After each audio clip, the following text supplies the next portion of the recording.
4 such rockets and other hardware like the lunar lander were built to completion. In fact, their second moon rocket launch was ready to go 3 weeks before Apollo 11. So what was their plan? How do you get to the moon? Well, before you get to the moon, first you need to get into Earth orbit. So what is an orbit? When you throw something, the more horizontal speed you give it, the longer the arc of its fall is. And the Earth is conveniently round. So if you keep adding horizontal speed, eventually the arc of your fall gets so long that it never even touches the ground. You just keep looping round and round and round, and for Earth that speed is around 7.5 kilometers per second. That's an orbit. Essentially a fun little hack we found built into the laws of physics. But speed isn't the only requirement.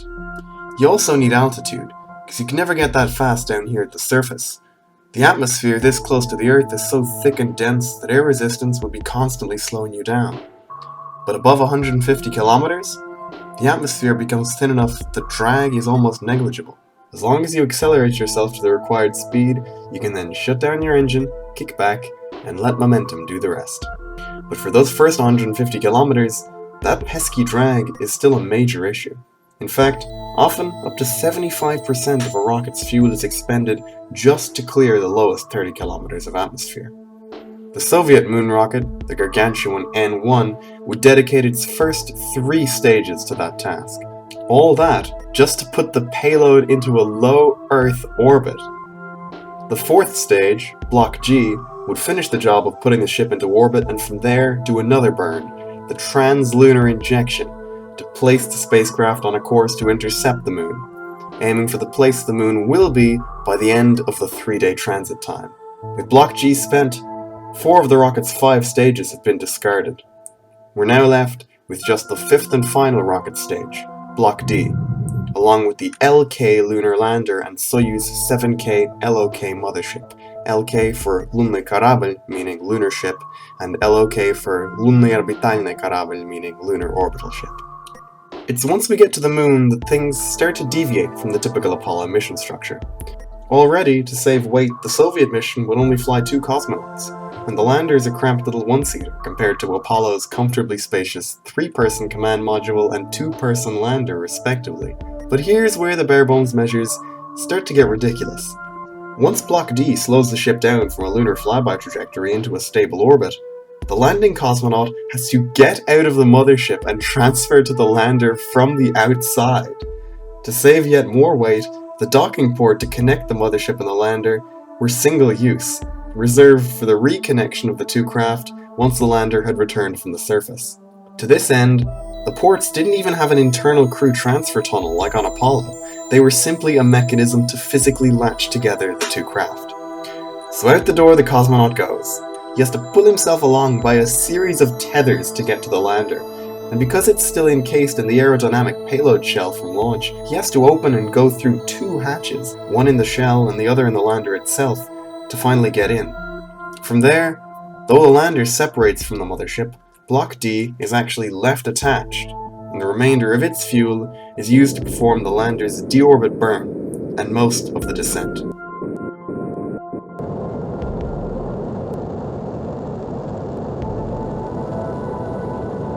It's jettisoned only a few kilometers from the surface, to allow the LK's own dainty little engine to perform the final few seconds of the soft landing, which is why Block D is also known as the crasher stage.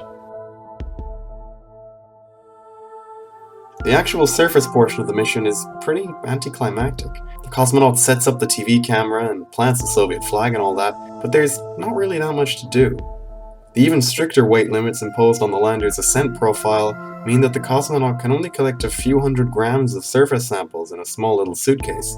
He's all alone, the lander's internal compartment is so small he can't even take off his full spacesuit once inside, and oxygen supplies limit the surface stay to an absolute maximum of 48 hours.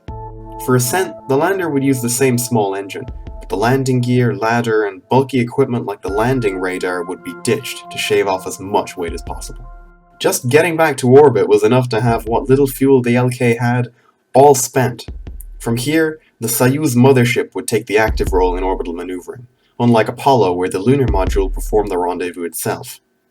The Soyuz 7K LOK would feature a fully automated radar docking system called Contact to place the mothership on an intercept course with the lander. To dock, here's how simple that single-use mechanism was. The top of the LK didn't even consist of a docking port per se.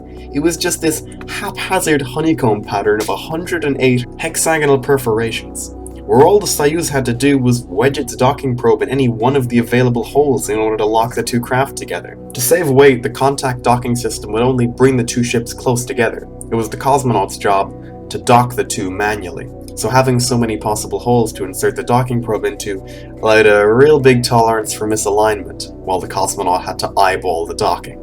With the two ships now firmly-ish stuck together, the first order of business was to transfer the lunar experiment samples to the mothership, again via the great outdoors.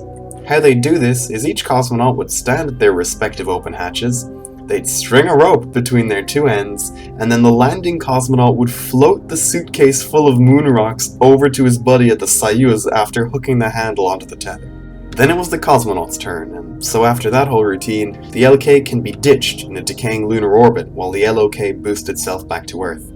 Just prior to re-entry, the orbital and service modules are jettisoned, and our brave cosmonauts must place their faith in the descent module's heat shield as they're plunged into the Earth's atmosphere from a lunar return trajectory over the South Pole at a staggering 11 kilometers per second.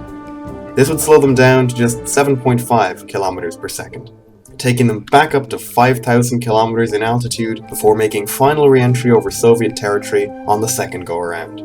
If all goes well, in less than 4 minutes they're slowed down to a fraction of that, the parachutes deploy, and the descent module safely touches down, bringing their eventful journey to a close. That was the plan. And if there's anyone who could make it work, it was Sergei Pavlovich Korolyov, leader of OKB-1, the very first of what will become a network of hundreds of specialized design bureaus tasked with aerospace research and development for the Soviet military-industrial complex post-World War II,